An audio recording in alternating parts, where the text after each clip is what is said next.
I love reading books and I love to read them all in English. The first book I've ever read in English was Harry Potter, but then later in life I read mainly books that would help me solve a specific challenge in my life as an adult.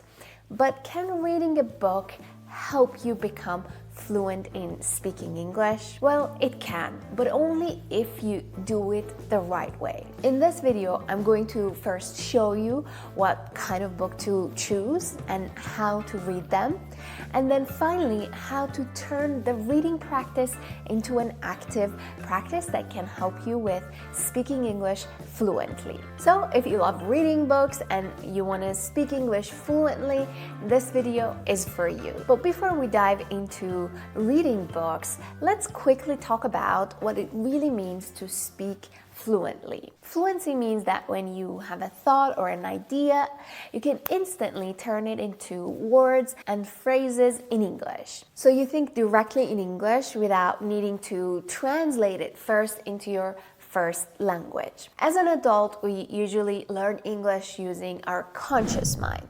We study grammar, memorize vocabulary, and try to understand everything step by step. If you studied with a traditional method, you may also rely on your first language to learn, which is why fluency can feel difficult. On the other hand, children, especially before the age of 7, learn differently. They use their subconscious mind.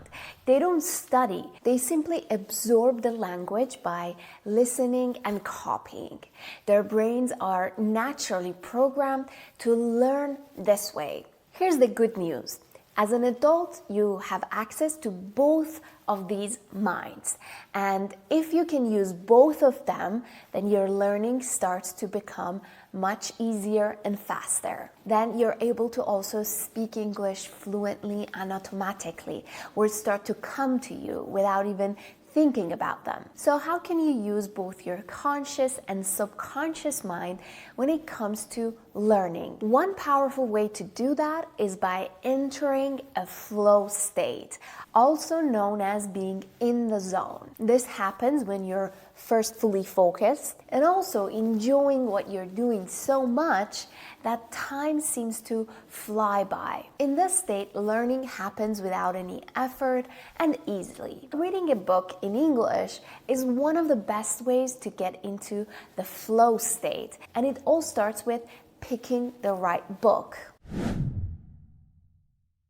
Flow state has a direct connection with how challenging a task is and your skill level. For example, take a look at this graph. If something is too difficult compared to your skills, you'll feel stressed.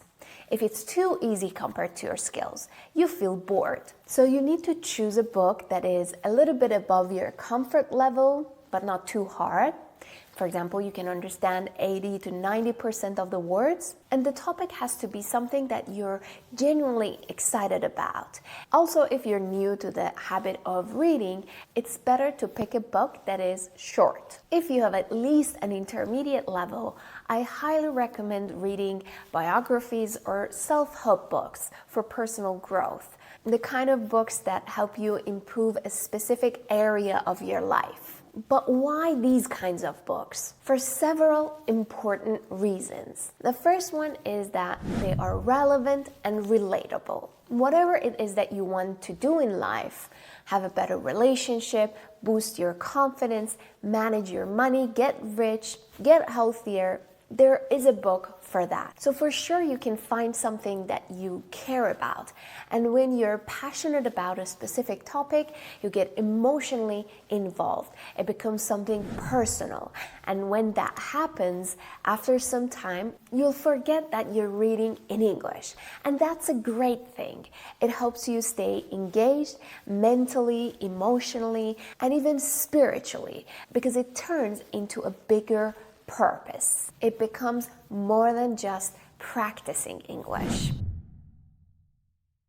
Biographies and self-help books are written in modern conversational language. This is often much easier to understand compared to older and formal text. Authors in these genres tend to avoid complex sentences or using outdated vocabulary. So it makes it more accessible to non-native speakers. These books often repeat the main idea in different ways with different stories. As a result, you practice the language naturally and you remember the new words and the ideas much better. Biographies expose you to cultural references, idioms, and real-world expressions related to your goals, whether it's business, leadership, creativity, whatever that is. Self-help books also introduce motivational language using empowering and positive vocabulary that can become part of your everyday life. So by reading these types of books, you not only practice English, but also work on your personal development. The language you're learning is directly connected to improving your life, which boosts your motivation to keep reading more. So where can you find the right book for you? If you're unsure where to start, you can use ChatGPT. For example, if you want to improve your relationships, you can ask ChatGPT for book recommendations based on your interest and level.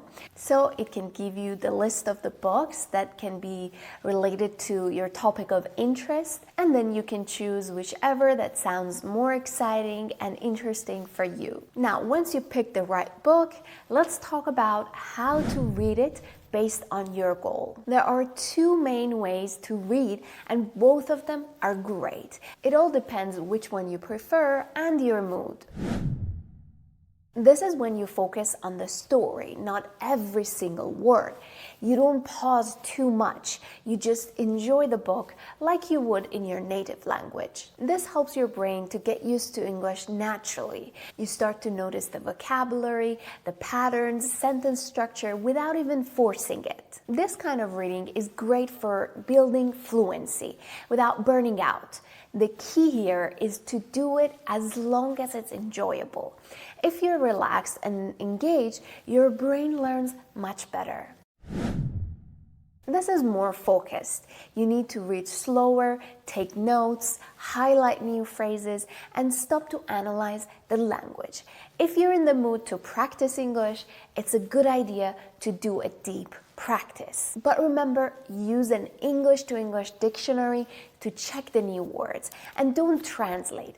Pay attention to the prepositions used, notice the collocations, sets of words that always go together, like break a habit, make a decision, and even better, take note, either on your phone or write them down. Doing even 15 minutes of deep practice is enough. If you read one paragraph, but you read it deeply and understand it, it's great. It's not about the quantity, it's about the quality. It's better to do small but regular sessions than one intense session and then nothing in a month. Consistency beats intensity every time. Remember, you don't have to do this kind of deep practice every time. Pay attention to how you feel to make the experience enjoyable, because the key to activating your subconscious mind is enjoying the process. And also, when you enjoy the process, you would like to continue with the practice. Now, if your goal is to do practices that directly helps your speaking fluency, then here are some of the practices that can help. One great way is to read and listen at the same time. Try using the audiobook version of the book, listen and follow along, and even better, read out loud. You can also try shadowing technique. Start by listening, pausing the audio, then repeat after it. Try to copy the speaker's intonation, rhythm, and pronunciation. This practice will help you with your fluency and pronunciation at the same time. You can also try to summarize what you read in your own words. Use the new vocabulary and don't worry about making mistakes. Just practice. You can even record yourself and later come back and listen to see how much you've improved. And finally, Don't just do it alone. Talk about the book with a friend or a partner, join online groups or even book clubs to practice speaking by talking about the book. Speaking about the book will improve both your fluency and it can help you understand what you learned better. Now, I hope you enjoyed this video, and if you're interested in learning how to speak English fluently with a holistic approach, check out the link in the description. Now, leave a comment with the book you want to read next or the topic you're interested in. I'd be happy to read them. Thank you so much for watching and see you in the next video.